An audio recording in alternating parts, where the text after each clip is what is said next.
मंदिर की आत्मा। गांव बापस्ती की पहाड़ी पर एक मंदिर था जो कई वजहों से प्रसिद्ध था। बापस्ती के परिवारों में आपसी सौहार्द बना हुआ था। इसकी वजह उस मंदिर को ही बताया जाता है। अरे ओ विमला, ये इस मंदिर की कहानी क्या है रे? अरे ये मंदिर इस गांव के लिए बहुत ही शुभ है। अरे शुभ तो है, तो फिर भी लोग इस मंदिर से दूर क्यों रहते हैं? ये इतना वीरान क्यों रहता है? अरे बड़े बुजुर्ग कहते हैं कि मंदिर में आत्माओं का राज है, जो लोगों की मदद करते हैं, लेकिन मंदिर से सभी को दूर भी रखते हैं। अरे ये कैसी आत्मा है जो लोगों की मदद भी करते हैं और लोगों को मंदिर से दूर भी रखते हैं? अरे यही चलता आया है यहाँ पर, इसीलिए कोई कुछ बोलता नहीं। क्योंकि जिसके घर में कोई भी परेशानी होती है तो बताते हैं कि इस मंदिर से उन्हें मदद मिलती है। अरे वाह, ये तो अच्छी बात है। तभी इस गांव में इतनी खुशहाली दिखती है। तभी बाहर किसी की चीखने चिल्लाने की आवाज आती है। दोनों बाहर निकलती हैं तो देखती हैं कि गांव के एक बुजुर्ग रो रहे हैं क्योंकि शहर से उन्हें कोई बुरी खबर मिली है। अरे क्या हुआ चच्चा, रो क्यों रहे हो आप? हाँ चाचा, बताओ ना, हुआ क्या?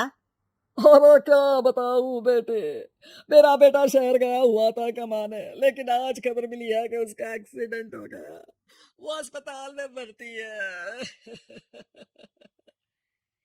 अरे तो इसमें परेशान होने की क्या बात है चाचा, जाओ शहर और बेटे का इलाज करवाओ। हाँ चाचा, विमला सही कह रही है। आप शहर जाओ और इलाज करवाओ। अरे कैसे इलाज करवाऊं, अभी पैसे नहीं है और शहर के अस्पतालों में इलाज का खर्चा लाखों में आता है।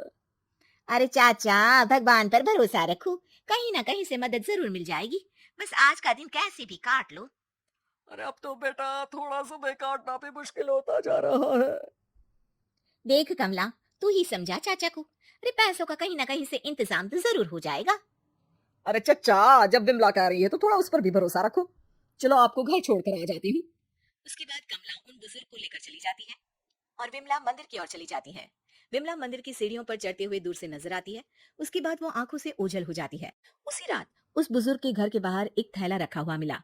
बुजुर्ग उस थैले को देखते ही चौंक पड़ा क्योंकि उसमें 5 लाख रुपए रखे हुए थे। वो बुजुर्ग सुबह दौड़ा दौड़ा गांव के दूसरे बुजुर्गों के पास गया। अरे मंगल भाई सुनो, मेरे घर के बाहर ये पैसों से भरा बैग रखा हुआ मिला है। अरे किसका है ये भाई?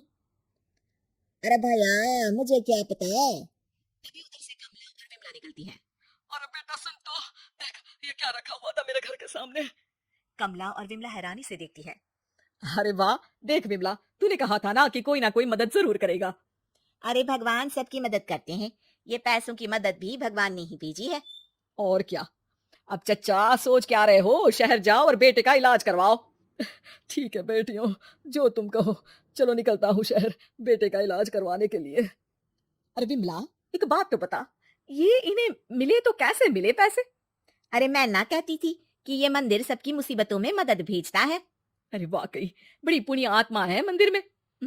सो तो है, लेकिन उनके बारे में लोगों को कम ही पता है। अच्छा, और तुम्हें क्या पता है? अ, जितना पता था वो तो बता दिया। ना रे ना, मैं नहीं मानती। तू कुछ तो छिपा रही है। अरे कुछ ना छिपा रही, जो पता था वो बता दिया। मंदिर से लोगों को मदद मिलती है, बस इतना ही पता है। ठीक है बाबा, अब नहीं पूछूंगी। इसके बाद उसी रात कमला चुपचाप अपने कमरे से निकलती है और मंदिर की ओर चल पड़ती है। कमला धीरे धीरे मंदिर के दरवाजे पर पहुंचती है। अंदर से हल्की हल्की रोशनी आ रही थी। इसके बाद जो वो देखती है वो हैरान रह जाती है। कमला इसके बाद तेजी से वापस लौट आती है। दूसरे दिन सुबह सुबह। अरे विमला, तू तो छिपी रुस्तम निकली। है? ऐसा क्या छिपा लिया मैंने? अरे तूने तो भनक ही नहीं लगने दी और चाचा की मदद भी कर दी। है? ये क्या कह रही हो? ऐसा कैसे कह सकती हो तुम? मैंने कोई मदद वदद नहीं की। अरे सब पता है मुझे, कल रात मैं गई थी मंदिर। तो क्या देखा? अरे तुम्हारा पति और कुछ लोग वहां दिखे। बोरियों में नोट भरे हुए थे और सभी नोट गिनने में लगे हुए थे। तो तुम्हें क्या लगा? वो क्या कर रहे थे? अरे मैं समझ गई कि वो लोग कहीं से डकैती कर पैसे लेकर यहाँ मंदिर के पीछे छिपाते हैं। अब जब तुम जान ही गई हो तो बता देती हूँ, लेकिन ये बात किसी को पता नहीं लगनी चाहिए। मेरे पति डकैती नहीं डालते हैं, बस उन लोगों से पैसे छीनते हैं जिन्होंने गलत तरीके से पैसे बनाए हैं। और फिर लोगों की मदद करते हैं। यही है वो पुण्य आत्माएं जो लोगों को मदद पहुंचाती है। अब समझी? हाँ, अब समझी उन पुण्य आत्माओं का चक्कर। सही है। करते रहो मदद, लेकिन सावधानी से। मेरी तरह कोई और ना पहुंच जाए।